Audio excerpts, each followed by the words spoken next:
Bonjour à tous et bienvenue pour ce nouveau voyage fantomatique. Aujourd'hui, une fois de plus, on va rester en France. Je vous emmène dans un lieu mythique, un lieu que vous connaissez obligatoirement. Aujourd'hui, on part en direction de la forêt de Brocéliande. La forêt de Brocéliande, je ne sais pas si vous y êtes déjà allé, mais je pense que vous en avez déjà entendu parler, ne serait-ce que pour la légende arthurienne, ou alors encore pour toutes les légendes autour des fées, des corrigans, etc. Mais en tout cas, il y a une grosse part d'histoire qui est très très importante à Brocéliande, derrière tout ce qui va être mythe et légende, et que les gens méconnaissent de façon générale. Donc on va faire un petit point là-dessus, et ensuite on va attaquer sur la partie enquête. Donc Brocéliande, c'est une forêt vraiment très vaste, qui s'étend sur environ 7000 hectares et qui se trouve en Bretagne du côté de Pimpon. Alors, de ce qu'on raconte, la forêt de Brocéliande, qui à l'époque s'appelait Bréchéliand, a été inventée par Wace au XIIe siècle. Chrétien de Troyes y a introduit la légende arthurienne et en fait les deux, la forêt de Brocéliande et la légende arthurienne, se sont associés à ce moment-là. Mais en vérité, à ce moment-là, la forêt de Brocéliande n'est pas située à l'endroit qu'on connaît aujourd'hui. En fait, la forêt de Brocéliande s'est un peu baladée pendant quelques siècles, il n'y avait pas vraiment d'endroit précis parce qu'il n'avait jamais été cartographié. Et en fait, c'est seulement au XIXe siècle que la forêt de Brocéliande va trouver sa place en la forêt qui se trouve autour de Pimpon. Au même moment, donc entre le XVIIIe et le XIXe siècle, il y a plusieurs auteurs romantiques qui vont récupérer des archives datant du XVIe siècle et qui vont essayer de tirer des archives de la légende arthurienne et qui vont les associer par des écrits à des sites archéologiques déjà existants au cœur de la forêt et créer ainsi les sites légendaires de la légende arthurienne tels qu'on les connaît aujourd'hui. Alors vous savez, quand je vous parle de sites légendaires de la légende arthurienne, je fais référence aux sites comme le Miroir aux Fées, le Val sans retour, la Fontaine de Barenton, le Tombeau de Merlin, le Lotier de Viviane, etc., etc., et il y en a une douzaine comme ça.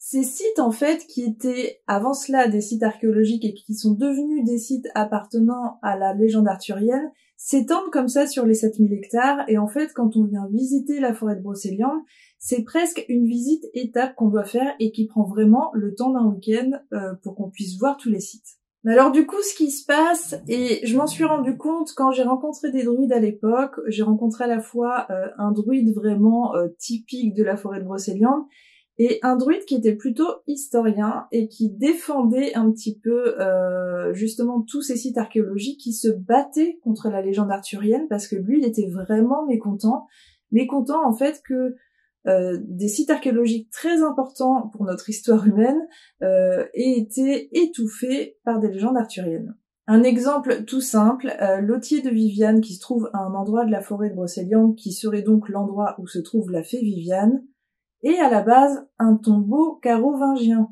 Et ça n'a quand même rien à voir, le fait qu'il y ait un tombeau carovingien comme ça en plein milieu de la forêt de Brocéliande, moi je trouve ça beaucoup plus incroyable qu'une légende où vivrait une fée invisible. Mais, apparemment, à ce moment-là, il avait été décidé que ces légendes étaient plus importantes que les sites historiques. Il faut savoir également que la forêt de Brocéliande est reconnue comme une SNIEF. Alors je vais prendre mes notes parce que c'est très compliqué. Une SNIEF, c'est une zone naturelle d'intérêt écologique floristique et faunistique. Donc, je pense en fait qu'à un moment, ces sites légendaires arthuriens, il a été décidé de placer ces légendes-là parce qu'il était peut-être intéressant pour ce coin de la Bretagne de développer son tourisme. Cet endroit de la Bretagne est désormais très très très touristique et il est possible qu'avant cela ce n'était pas le cas puisqu'en effet il n'y a pas de centre d'intérêt à la base qui peuvent attirer les masses de touristes comme la mer, la montagne, des choses comme ça. Et là, créer un site d'intérêt autour d'une légende que tout le monde adore, qui est celle de la légende du roi Arthur, c'était plutôt malin parce que du coup ça pouvait attirer en masse les familles, à la fois en les attirant sur des sites historiques et sans dénaturer justement cette partie de la Bretagne. Donc en vérité, ce pari touristique, il est formidable. On souhaiterait que dans de nombreux endroits, les sites touristiques attirent des masses de touristes sans que les endroits soient dénaturés. Donc Ne serait-ce que pour ça, en fait, j'admire que la Bretagne ait réussi à faire venir tous ces touristes en racontant une histoire, en les faisant venir sur des sites historiques, archéologiques, tout en préservant la nature, tout en préservant l'écologie, tout en préservant les traditions bretonnes. Enfin, je trouve ça plutôt génial. Maintenant, je comprends aussi les historiens qui se tirent les cheveux parce que pour eux, c'est une catastrophe que depuis le 18e, ces sites archéologiques soient étouffés par une légende qui soit simplement une légende, en fait. Et moi, qui suis férue d'histoire, je vous avoue, quand le druide m'avait justement emmené à l'Othier de Viviane et qu'il m'avait expliqué que c'était un tombeau carovingien, ça m'a beaucoup plus touchée que ce soit un tombeau que de savoir que c'était l'Othier de Viviane, clairement. Mais je sais, tout ça c'est très personnel, et après tout, je vous dis, comparé à des endroits de France qui ont complètement été dénaturés, qui ont été détruits par le béton, qui sont affreux désormais, et qui accueillent des masses de touristes qui pensent qu'à dépenser du fric, je préfère voir des endroits comme Brocéliande, si on parle de tourisme, mais après c'est vrai que du point de vue de l'histoire, j'aurais adoré en fait que la forêt de Brocéliande puisse garder ses sites archéologiques intacts et les raconter comme tels. Maintenant, vous voyez, il y a des sites comme par exemple la Fontaine de Barenton qui vont aussi raconter d'autres histoires, d'autres traditions du passé, et je trouve ça aussi hyper intéressant. Et d'ailleurs, c'est génial parce que vous voyez par exemple la Fontaine de Barenton, pour accéder à cet endroit, il faut vraiment traverser la forêt. Juste avant d'entrer dans la forêt, on vous montre un parcours à suivre. Enfin, déjà, c'est hyper ludique. Et puis quand on arrive à cet endroit qui est tout petit et vraiment enfoncé dans la forêt, bien sûr, quand on fait la forêt de Brocéliande, c'est toujours mieux d'avoir un guide parce que du coup, il va vous conter les histoires et légendes. Mais du coup, on peut apprendre sur la Fontaine de Barenton, par exemple, qu'il y a une vieille tradition, vraiment très vieille, qui est qu'à l'époque, en fait, les jeunes filles qui n'étaient pas encore mariées venaient devant la fontaine en pleine nuit pour poser la question: Fontaine, est-ce que je vais me marier? Et du coup, si la fontaine se mettait à buller, eh bien, ça voulait dire qu'elles allaient se marier dans l'année.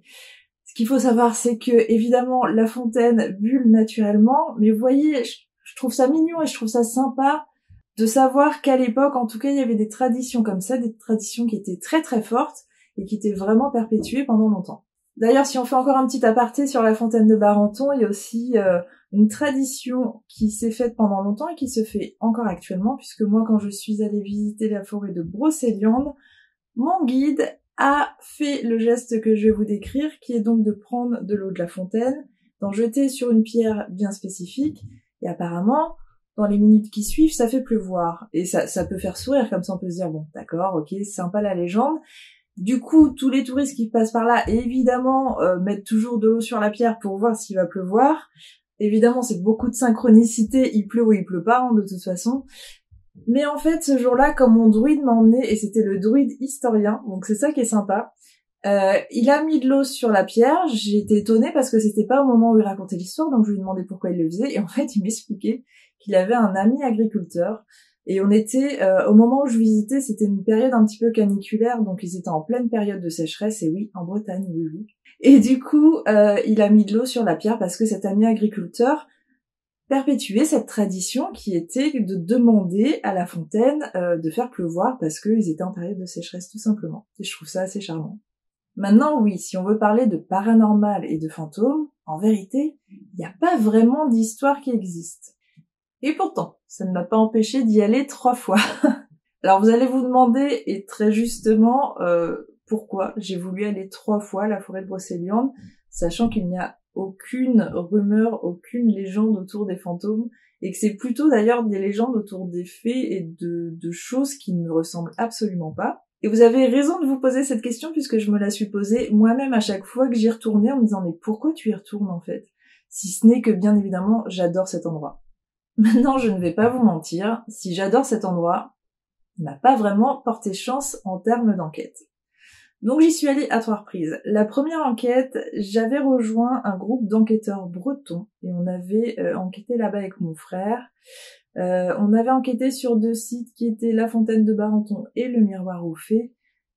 Il s'est clairement rien passé de la soirée, mais voilà, c'était intéressant parce que j'étais vraiment avec des personnes locales qui me racontaient leur histoire. Par contre, hors caméra, il s'est passé, je crois, une des choses les plus folles de ma vie qui, je ne sais pas si on peut l'attribuer au paranormal ou pas, mais qui était Vraiment, vraiment bizarre. Je vais essayer de vous raconter cette histoire de façon concise. Donc, la journée avec mon frère, on essayait de filmer des plans de coupe, des plans d'illustration de la forêt.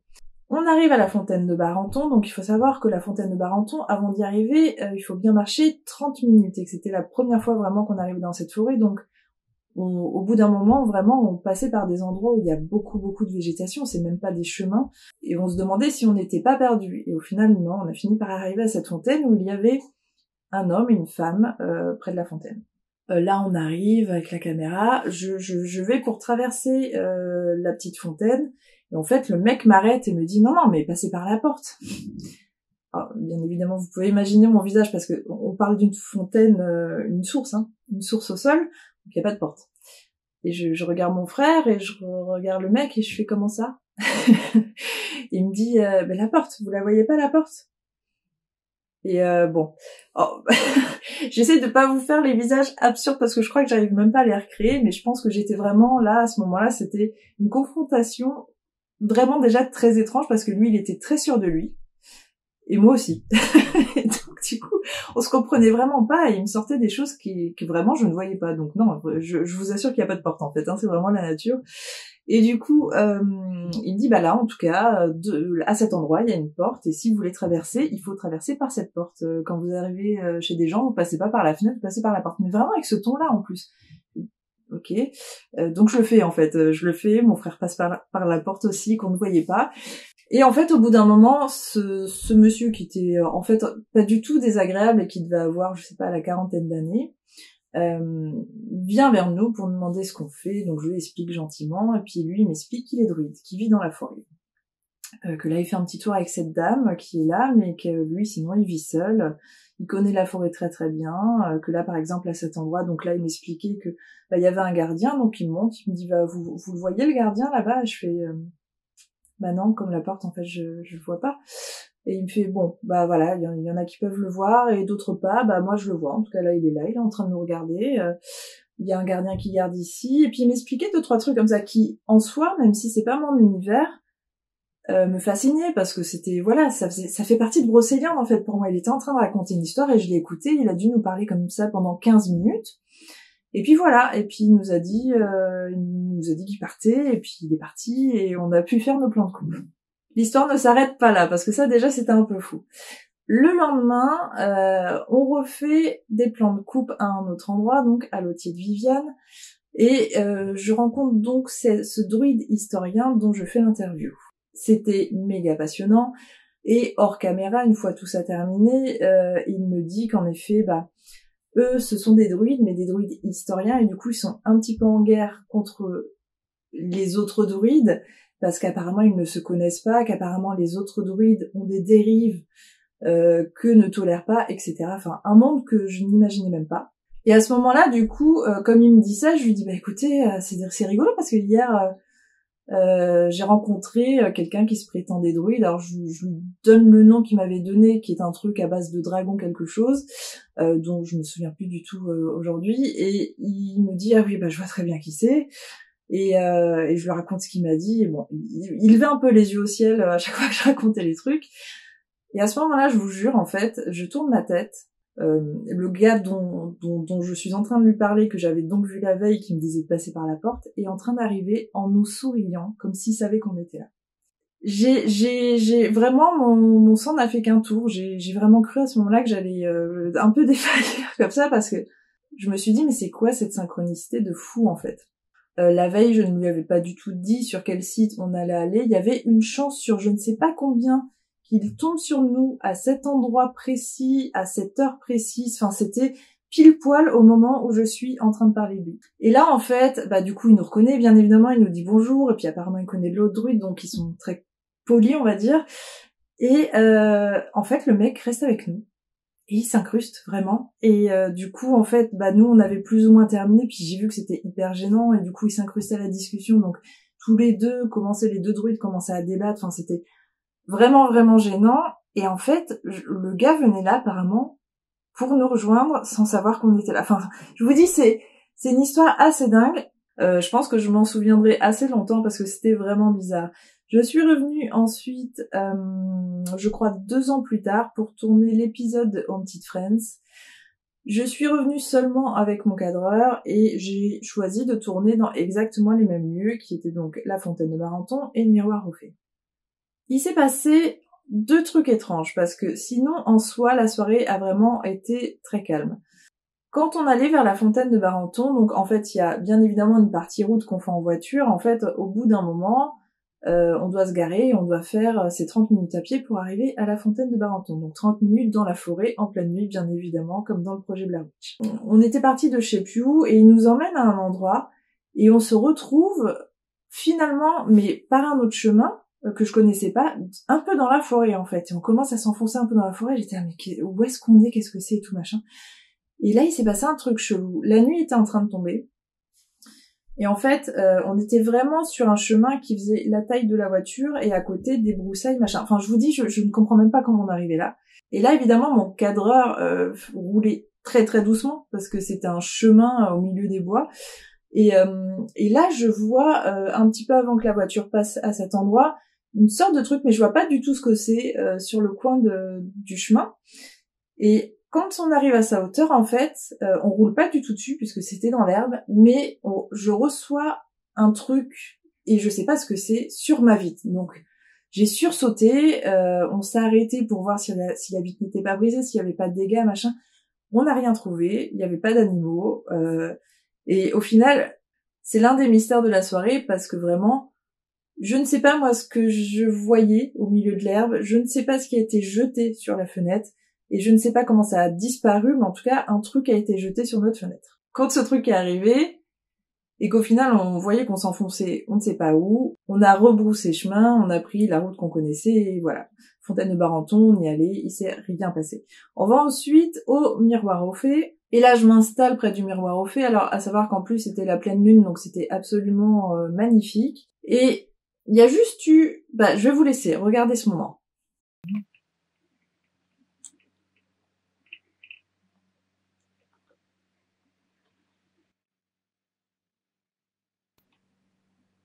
I was about to say it's almost amazing that it's so quiet, but it's not anymore.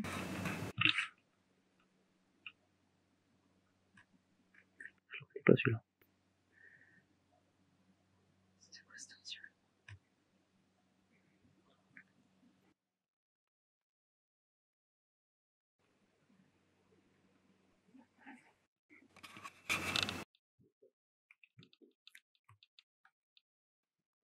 On dirait une vieille porte qui grince. Est-ce qu'il y a un animal qui peut faire ce bruit? Ah non, enfin... Ça se déplace. Ouais. C'est comme un... C'est comme si il y avait un fauteuil roulant avec une roue qui grince. Donc ce qui est étrange avec ce moment, c'est que au demeurant, on peut se dire, bon, ça peut être 1000 trucs en fait. Ça peut être... on dirait vraiment que c'est quelque chose qui grince, par contre, quelque chose de métallique qui grince.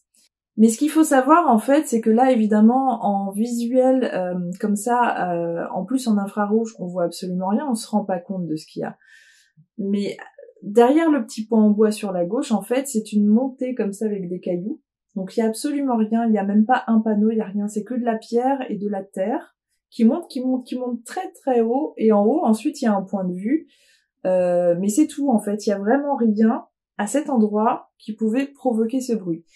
Maintenant, je ne connais pas tous les bruits d'animaux, donc est-ce que c'était un animal? J'en appelle aux personnes qui peut-être ont reconnu le bruit. Si c'est un animal, n'hésitez pas à me le dire en commentaire, mais il y a vraiment un mystère autour de ce bruit qui faisait très bruit naturel, mais bruit naturel si vous préférez dans une maison ou à un endroit où il y a du fer en fait, ce qui n'est pas le cas ici. Mais voilà, en fait, une fois de plus, ça s'arrête là, il s'est rien passé de plus ce soir-là. Et la troisième enquête, j'ai été invitée par mes confrères enquêteurs de The Other Side. C'est une enquête qu'on a fait cet été, qui est sortie là à l'automne, qui était vraiment très sympa. Et en fait, moi-même, si j'avais déjà fait 2 enquêtes qui n'avaient pas réellement abouti, j'avais très très envie d'y retourner, parce que je vous ai dit, moi j'adore cet endroit, et j'avais envie d'enquêter avec eux, et voilà. J'avais vraiment envie qu'on passe ce moment ensemble. Sachez que l'enquête de The Other Side est disponible sur leur chaîne, donc n'hésitez pas à aller la voir déjà pour vous faire votre avis. Moi, pour résumer vite fait, il s'est passé 2-3 petites choses, mais une fois de plus, ça n'a pas été aussi fou que dans un lieu présumé hanté. Ma conclusion après tout ça, et je l'avais déjà faite depuis un petit moment, c'est que certes, la forêt de Brocéliande est géniale parce qu'il y a des forces telluriques incroyables, parce que en effet, je pense que pour des druides, pour des sorcières, pour faire des rituels, des choses comme ça, pour des chamans, c'est un endroit incroyable. Pour chasser les fantômes, eh bien j'ai envie de vous dire que moi ma conclusion c'est que le paranormal n'a pas sa place, en tout cas la chasse aux fantômes. Donc, la forêt de Brocéliande, j'y retournerai, c'est sûr et certain, au cours de ma vie, que ce soit en tourisme ou pour d'autres expériences, mais clairement, je pense que pour la chasse aux fantômes, j'ai définitivement tiré un trait parce que j'ai compris désormais que vraiment c'est peut-être l'un des rares endroits où vraiment, pour moi, la chasse aux fantômes n'a pas sa place. Donc si vous n'avez jamais visité cet endroit, je vous invite vivement à y aller parce que c'est vraiment génial. Pour quelques jours en famille, je vous dis, c'est vraiment splendide, en pleine nature, enfin c'est vraiment très très bien. Mais si vous êtes chasseur de fantômes, très honnêtement, en tout cas la forêt... Voilà, c'est tout pour la forêt de Brocéliande, j'espère que ça vous a plu. On se retrouve la semaine prochaine. Cette fois-ci, on quitte la France, on part en Grèce. Je vous fais des bisous.